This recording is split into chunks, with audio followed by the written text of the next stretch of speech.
बराह रास्त आपको चलेंगे। इस वक्त वज़ीर आला सिंध असम्बली में इजहार ख्याल कर रहे हैं। चार्टर ऑफ डेमोक्रेसी साइन किया था और उसमें कहा गया था कि कॉन्स्टिट्यूशनल कोर्ट्स बने ताकि आम आदमी जो कई सालों उनके लग जाते हैं केसेस को डिसाइड करने में, और जुडिशरी पॉलिटिकल या कॉन्स्टिट्यूशनल केसेस जो होते हैं जिनमें हेडलाइंस मिलती हैं, उन पे ज़्यादा टाइम लगाते हैं। 2010 में अनफॉर्चुनेटली कुछ जमातों ने उस पर इतराज़ किया। जब 18वीं तरमीम हुई उस वक्त वो पास नहीं हो सका, लेकिन चेयरमैन बिलावल भुट्टो जरदारी साहब ने 2006 से लेके हर मैनिफेस्टो में, 2008 में तो शहीद मोहतरमा बेनज़ीर भुट्टो ने खुद मैनिफेस्टो दिया था, उसमें कॉन्स्टिट्यूशनल कोर्ट्स की बात थी। और इस हद तक कि 2024 का जो इलेक्शन था उसके मैनिफेस्टो में भी बिलावल भुट्टो जरदारी साहब ने कॉन्स्टिट्यूशनल कोर्ट्स की बात की थी ताकि आम आदमी को रिलीफ मिले। और फिर जब ये बात बाकी लोगों की समझ में आई और कॉन्स्टिट्यूशनल कोर्ट्स की बात हुई, तो जिस तरीके से चेयरमैन बिलावल भुट्टो जरदारी साहब ने इस पूरे मूवमेंट को, मैं कहूँगा, स्पीयरहेड किया, वो सबने देखा। और इसमें ना सिर्फ कॉन्स्टिट्यूशनल कोर्ट्स की बात है, जैसे मैंने पहले ही पैराग्राफ में कहा है कि इसके अंदर सूबों के दरमियान इक्वालिटी भी हुई है, इसलिए कि जो अमेंडमेंट पास हुई है और जो आइन का हिस्सा बन गई है, गजट होके और आइन का हिस्सा बन गई है, इसमें यही लिखा है कि इस कॉन्स्टिट्यूशनल कोर्ट में चारों सूबों से बराबर नंबर के जजेस होंगे। ये इंश्योर करेगी कि सूबों के दरमियान मसावात हो, इक्वालिटी हो। उसके साथ साथ इस अमेंडमेंट के अंदर, इन कॉन्स्टिट्यूशनल कोर्ट्स के अंदर प्रोविंशियल बेंचेस की भी बात की गई है। और लोग कह रहे हैं पहले कोर्ट से शुरू हुआ था, बेंचेस पे बात खत्म हुई, लेकिन चाहे उसको बेंच कहें चाहे कोर्ट कहें, काम वही करेगी जो बिलावल भुट्टो जरदारी साहब और हुकूमत चाह रही थी। और ये बेंचेस जो हैं सूबों में भी बनेंगी, और अब के बाद जब ये इन इफेक्ट आ गया है तो साइल अपने केसेस के लिए साल इंतजार नहीं करेगा।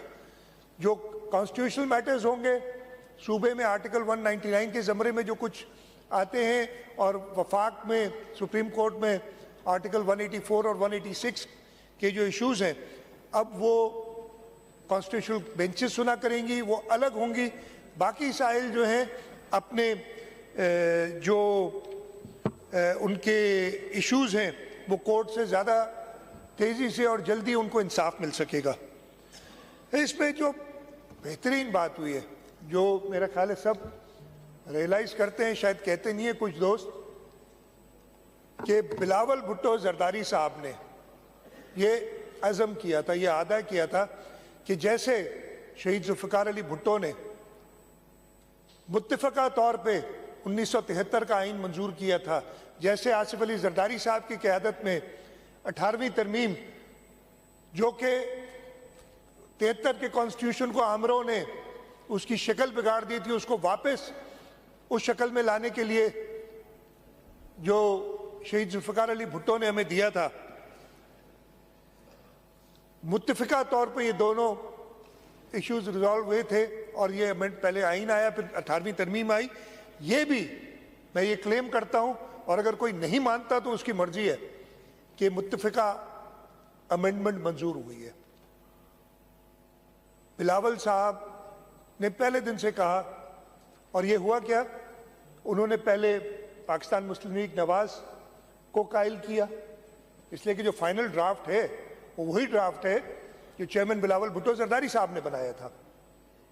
उन्होंने मौलाना फजल रहमान को कायल किया, उनकी जमात से बात की, उन्होंने एग्री किया, और रिकॉर्ड पे मौजूद है कि पाकिस्तान तहरीक इंसाफ के जो सदर हैं बैरिस्टर गौहर, उन्होंने भी पब्लिक में कहा कि जी हमें जो हमने कंसेंसस डेवलप कर लिया है।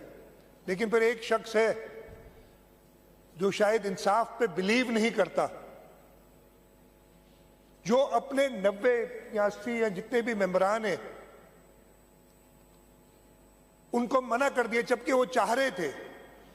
जब उनका लीडर जो पार्टी का सदर है वो कहता है कि जी हमने कंसेंसस डेवलप कर लिया, मौलाना फजलुर रहमान साहब वाले जो था अमेंडमेंट उस पर, और वो वही अमेंडमेंट थी जो बिलावल भुट्टो जरदारी साहब और मौलाना फजलुर रहमान साहब ने साथ मिलकर बनाई थी, तो फिर तो ये मुत्तफिका हुआ। हाँ, एक वो शख्स जो किसी असेंबली का मेंबर नहीं है उसने शायद उसको पसंद नहीं किया, बाकी सारी असेंबली मुत्तफिक थी इस पे, और ये सबको पता है। तो ये भी मुत्तफिका करारदाद है, मुत्तफिका अमेंडमेंट है जो मंजूर हुई है। और इसके बाद इंशाअल्लाह ताला जो प्रॉब्लम्स जुडिशरी के अंदर लोग फेस कर रहे थे, जो एक जुडिशियल ओवररीच, और ये मेरे लफ्ज नहीं है, ये अपने सुप्रीम कोर्ट के जजेस की जजमेंट्स हैं कि हमारे यहाँ जुडिशियल ओवररीच हो गई है, और उसको अब पार्लियामेंट, इसलिए कि ना सिर्फ इस अमेंडमेंट के अंदर ये बात आई है कि अब जैसे हुआ है चीफ जस्टिस का इंतखाब एक पार्लियामेंट्री कमेटी करेगी, जजेस खुद नहीं करेंगे। ये अजीब ही बात थी कि जी जजेस खुद ही बैठ के डिसाइड करते थे कि चीफ जस्टिस कौन होगा या जजेस कौन होंगे। सिंध असेंबली का इजलास इस वक्त जारी है। मुराद अली शाह इजहार ख्याल कर रहे हैं।